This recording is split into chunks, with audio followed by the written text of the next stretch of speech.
Thank you so much for joining us. Today's discussion is going to be about the importance of creating a linear-like advertising experience in connected television. So appreciate you all joining us for this exciting event. I'm Brad Herman, SVP of Product at Imagine Communications. I'm joined by Al Lustgarten, who's Senior Vice President of Technology and Information Services at Hearst Television. Good afternoon, everybody.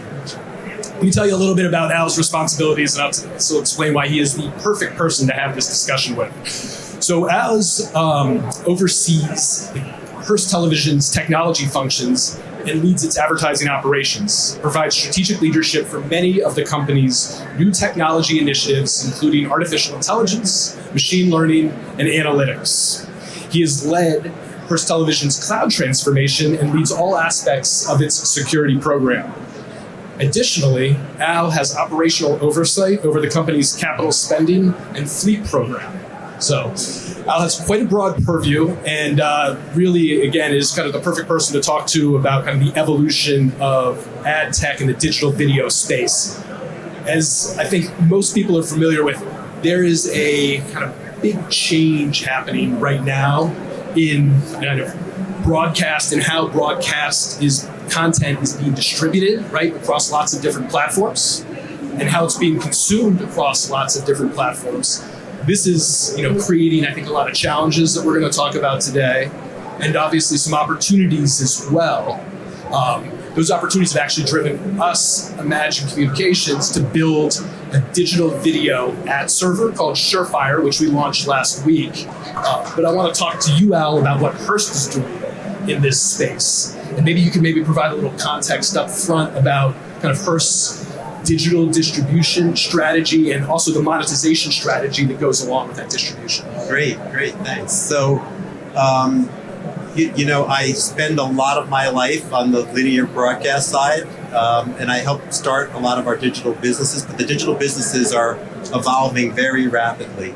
And I think the context of this was we started these digital programs, and it was station owned and operated. They were websites and mobile sites. And I tell a story, I've probably heard me talk about it before, that I started our mobile process with WAP technology many, many years ago, too many years ago to remember. And my aspiration for the first year that I started this was to get 1 million impressions. Last year we had 2 billion. So my ambitions were a little too low in their aggressiveness. But so we built off that business, and then we started to put some of our video onto our websites and platforms. And that became the next evolution of this. And after that, OTT caught hold and started to mushroom from there. So it's been this evolution up until that point. And then from there, we've started truly streaming and doing OTT, and we've gotten access to other platforms. So now we can take those streams and we can put them on Roku, we can put them on Apple, we can put them on Google, we can put them on Amazon. So we have all these new opportunities to put our content out there and get more impressions. In addition to that, we have audience extension opportunities. We can extend our audience just beyond our viewers, and we've partnered with other media outlets at Hearst, and we have a suite of products under an umbrella we call Core Audience, and we can take other content as well as our content, merge it together, use some of their delivery platforms, some of our delivery platforms, and really start to expand the distribution opportunities that we have. Wow. How about on the monetization side? How does monetization work across that ecosystem? So we're selling impressions, obviously, and we're building those impressions, and 2 billion plus going forward. And I think we're going to continue to try to drive that audience. But I think the dynamic of our business is that we're local broadcasters. So we serve the local communities that we operate our television stations in. At least that's our business model. And that's what I represent. So the focus is always on that local content. The question and the opportunity is, how do you expand that brand outside the local communities? And there's opportunities for us to do that because snowbirds from New York want to go to Florida and they want to consume content from New York, for example. So we have opportunities there. We have other opportunities with people that have an affiliation with the city. Someone likes the notion of seeing what's happening in Pittsburgh, so we can put content there. So we started a new streaming service called Very Local. What Very Local does is it takes our news content and puts it on a streaming platform. It takes some of our programming that we're putting on and producing ourselves for our local television stations on the platform. And then we're doing something very innovative. We're creating new localized content for the platform. And to your question, this is enabling us to draw a bigger audience. And that bigger audience is going to help us create new monetization opportunities. And so for the ad tech and kind of the ad experiences that you all have in place, kind of today, and what you're building kind of for these new content channels, does everything kind of work perfectly, or are there kind of challenges as we're kind of getting into the new and the unexplored? Well, I would use the phrase "far from it." So, our ability to traffic the ads we sell are being done on two different platforms. So that fundamentally creates a problem. We're unable to send a common invoice to our advertising clients now. So there's tons of challenges in this, but we mask that opportunity to our customers because the work is all done on the back end. So it's disjointed workflows, labor-intensive processes, and it's become obvious that if we want to really grow and scale this business, we have to come up with some new tech platforms to help us with this process. And I think that's where we're focusing a lot of our attention these days. Gotcha. And as you think about that new tech platform, it sounds like it's a kind of single solution that spans kind of multiple platforms across media. Like, I don't want to put words in your mouth, but what is that new platform? What does that destination dream platform look like? So that's the challenge that we've come. There isn't a super stack out there. And there's complexity to the transaction process, and we can talk about that a little bit. So hopefully piece all this together. So since there's no super stack that does everything that we can identify at least, we're going to say, okay, so what do we need to focus on? And the first step is to focus on the front end and the back end. So we need a sales gateway or some kind of unified front end that we can transact across both platforms easily. So we're actively looking for solutions for that. We think the core traffic platforms that we use will stay in place on the back end, and obviously we need a unified billing solution on the back end. But that's only the first step in the process. So we got that far. So now you make the second premise, which is we're going to sell on impressions. And impressions differ because there's still people that want a linear audience experience, and we want people that have a digital experience with a reach on the digital platform. So we have to figure out how to transact on impressions. And that creates the third problem that, okay, so now we got this complex sale, partially based upon linear audiences and partially based on impressions. How do we price that? And how do we effectively place that inventory across the platforms? So the two things that we're working on in addition in terms of the evolution of our tech stack is a dynamic pricing engine that will sit on the front end, which will do the math, create the algorithms, which will enable us to figure out how to price that inventory. And then we're looking at tools on the back end, which would help us do the same thing, use algorithms, use math, assess the demand, and then figure out how to place that inventory optimally across the two platforms.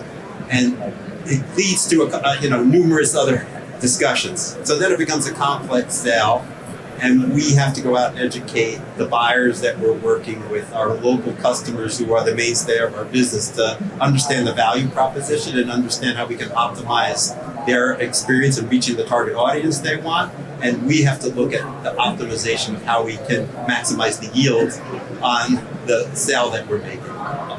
I'm curious, when you have those conversations with the buy side, right, about, hey, there's a different way to do this, there's a better way to do this for everybody, Right. Like, how do those conversations go? Like, what sort of, I don't know, whether it's questions, pushback, skepticism, like where do they, or maybe not, maybe they just immediately get it. I think everybody is getting with the program that impressions is going to be the currency that we deal with going forward.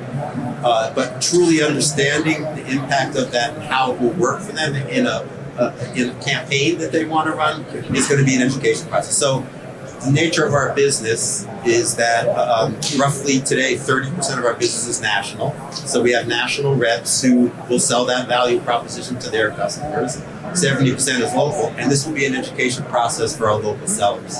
They're selling both now, but they're not selling a tremendous amount in a converged manner. So I think the opportunity will be for us to educate them and have them go out and have a value proposition to present to the local, advertising dollars that they're trying to generate in the local market.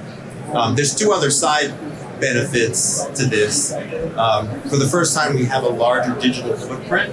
So I think one of the monetization outcomes for us is, for the first time, we're starting to generate national revenue on our digital platforms, which is a new revenue source for us. And it's becoming pretty significant and growing very rapidly.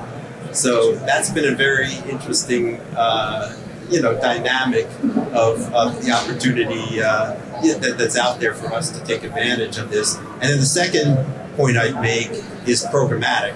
So programmatic is part of all our business strategy. It's part of our whole core audience and audience extension efforts. But what all the tools in the background will do will, if we want, and if the market will support it, we'll be able to automate the sales process. And we're not trying to displace the sale. Our sellers, our sales, and our customers very much want a local experience and a local touch point with our sellers out there. But if someone wants to come to us and place the buy automatically, we'll have the technology to do it. And listen, I'm fundamentally a technologist, so everything that I'm talking about is saying I want to enable a more efficient way to sell our business, and that's what I'm focused on. And then we'll see how the customer adoption comes after this. I want to be ahead of where the industry is leaning and have the opportunity then to say we have the tools to transact business however you'd like. And we'll see how it evolves from there. So am I right in thinking of a little bit of order of operations, right? It sounds like, we talk a lot about this, supply lead to demand, or demand lead supply. Here it's a little bit of like technology, the technology side of supply to some degree kind of needs to lead demand. Is that the right, like we have to have that technological set of capabilities on the supply side in order to offer to the demand side? In that context, yes, but you got to remember, on our linear channels, we have a limited amount of supply. We're selling time, and there's only so many spots. We're not creating more inventory, and we're usually the ratings leader in our market, so our inventory is highly utilized. It's more about the yield optimization.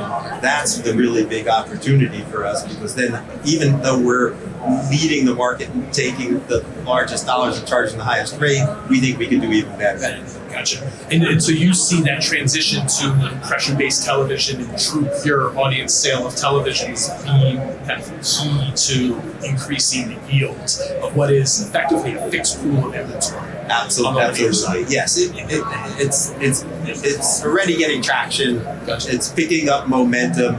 It would be hard for me to say, is it going to be a year? Is it going to be 2 years? But I think it's a slow roll into this. But I think the technology, and again, it's always the lens I'm looking through, is going to be the enabler that will help us really start to speed up that slow roll and hopefully pick up momentum. Those investments.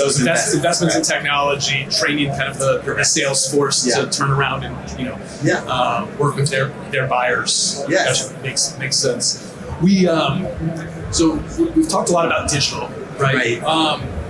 And we've talked a lot about linear, right? There's that cross media buy, right? That it's the combination of those two things. What is kind of the current state of kind of the cross media buy, and how do you see that developing going going forward, and are there things we can do kind of beyond the technology side to really kind of accelerate kind of that cross-media solution? I think the perspective is that we're selling inventory and the buying community is buying inventory. So the two systems have to kind of work together. And if the buying community wants to do this, we'll support doing it on our side. We're going to sell the value proposition, but the buying community has to want to have that type of opportunity as well. And their tech platforms have to evolve. And again, I don't have a lot of insight into the buy side tech platforms, but from what I see and what I understand, they're at about the same level that we are.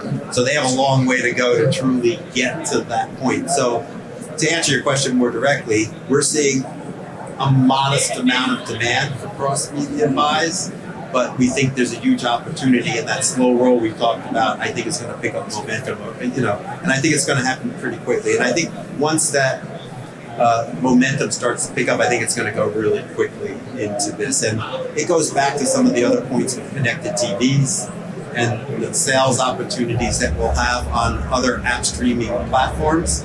And there's going to be more and more cord cutters out there.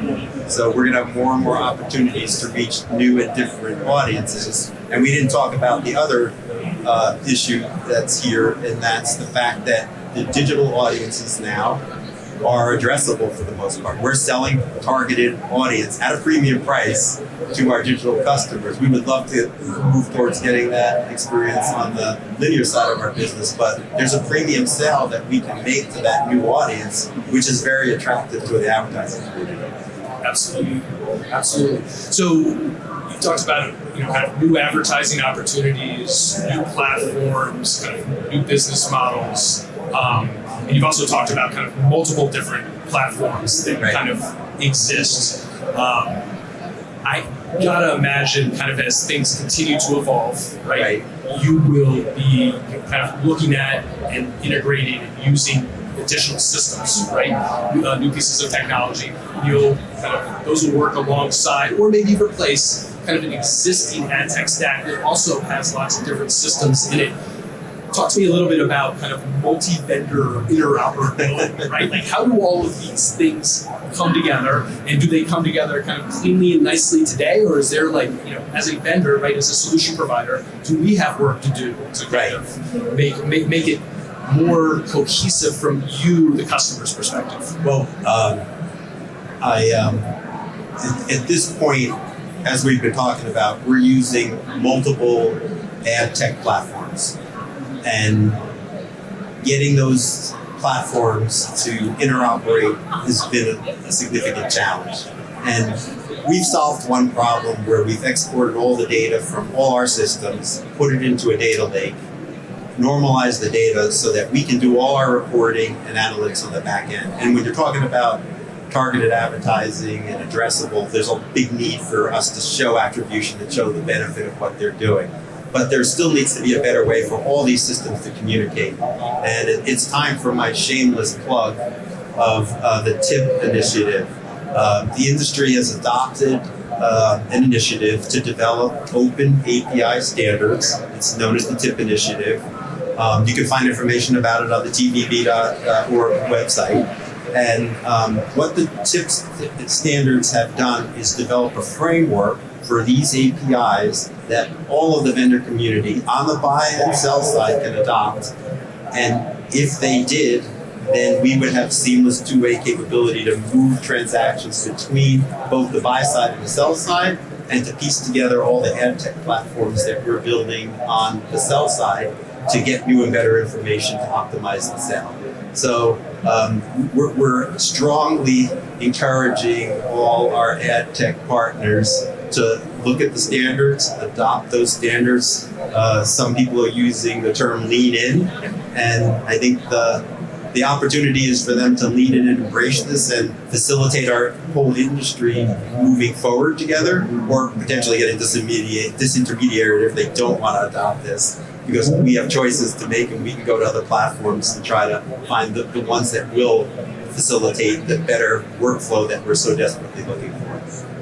makes complete sense. As I think we're big supporters of the tip standards and have built those tip standards into a number of our different products. I think the open kind of architecture and interoperability model, makes a lot of sense, not just from a media partner customer perspective, but from a kind of vendor solution provider perspective. We appreciate that, and we are doing missionary work with the TIP initiative, and we're going out to the agencies, we're going to the buy-side ad tech platforms, we're going to the sell-side ad tech platforms and trying to sell the value proposition and the benefit that this will have for everybody in the long term.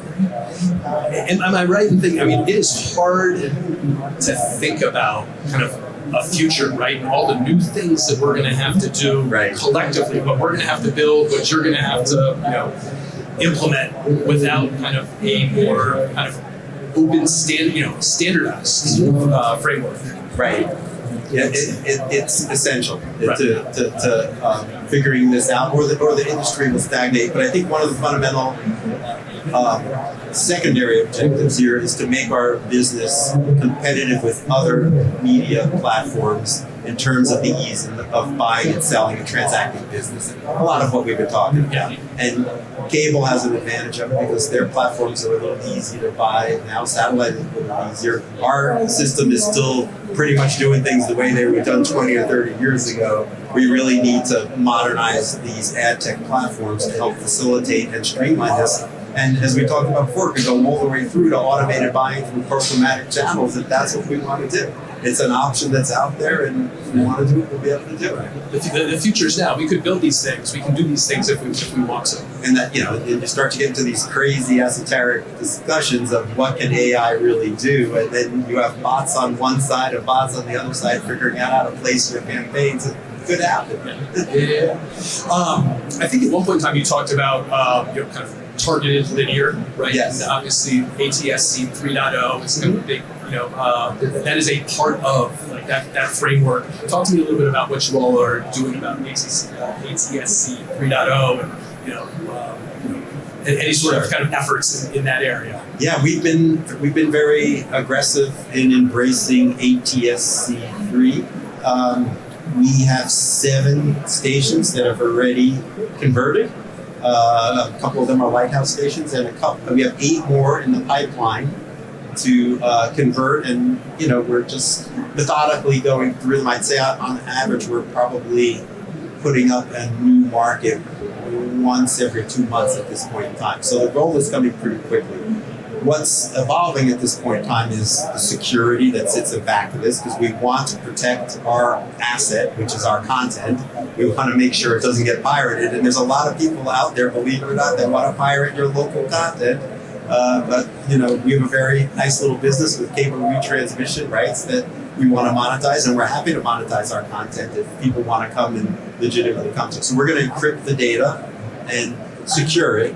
And then we say, okay, so we now have a new broadcast over-the-air opportunity with ATSC 3. What can we do with it? So the 2 focuses have been on data casting, what opportunities could we use for outdoor venues, automotive, retail, and say, is there opportunities for us to develop a new revenue opportunity and model for that specific reason? And then, yes, we're working with the set manufacturers, and if we can get the Holy Grail, which is an IP address from that television set, we can learn something about who's watching, what the household characteristics are of who's watching our signals, and that will give us new opportunities to have an addressable opportunity with ATSC.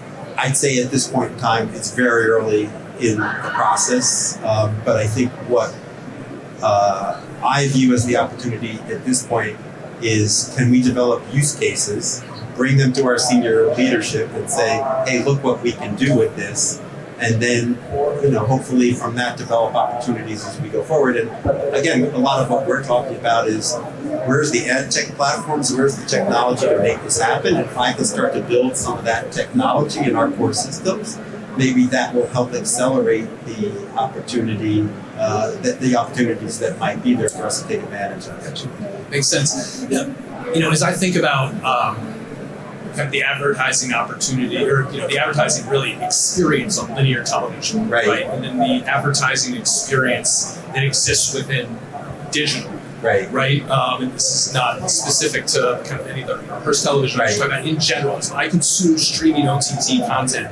Those, to me, in my experience, have been two very different kind of advertiser experiences, right? Like television, is finely tuned, premium kind of experience. I don't get the same ad over and over again. I don't get any we're cut to a commercial break, slate, we'll be right back, sort of things. How do we address kind of that? How do we get the quality of linear advertising, not just the content, the quality of the advertising, and kind of bring that to kind of the OTT digital environment? Part of it is that's a decision of the local operators and what their perspective on is. We've taken our standards and practices from our linear channel and said we're going to keep those same standards and practices on our digital channel. So the experience from our perspective should be, if not exactly the same, very similar. And, we put a lot of effort into the quality of the digital channels that we're putting out there. And, we have fulfillment partners and there's third parties, and now the internet's involved because you're streaming and not, you don't have a cable box or getting something off the satellite. So the experiences are going to vary, but I think people are liberated by this notion that they can cut the cord, number one. Number two, they can take advantage of these platforms wherever they are.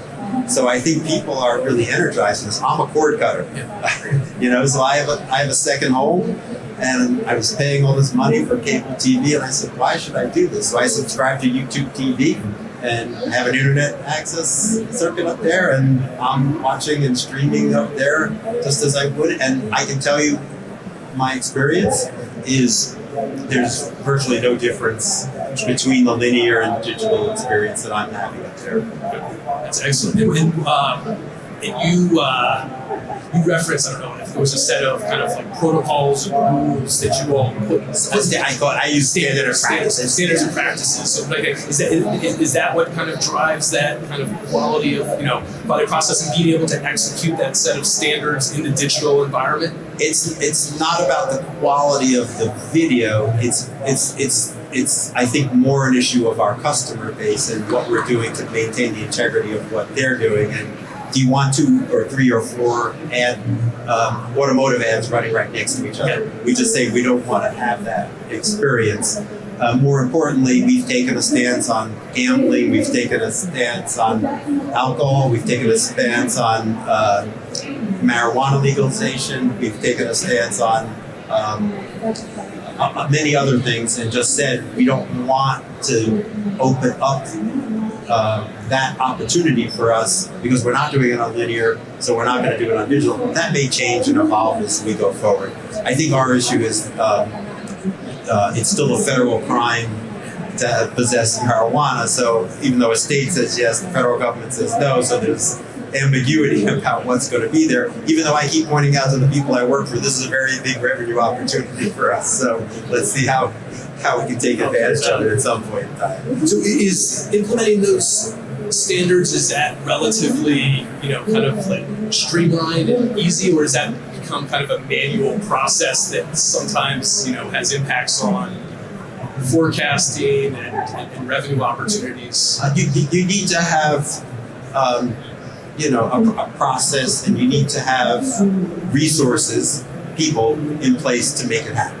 And that's our ad operations people, and we have a group of people that do it for linear. We have a group of people that do it on digital. So yeah, those are the people that are on the front line making those decisions. Gotcha. So you kind of have 2 separate teams, correct? That do that.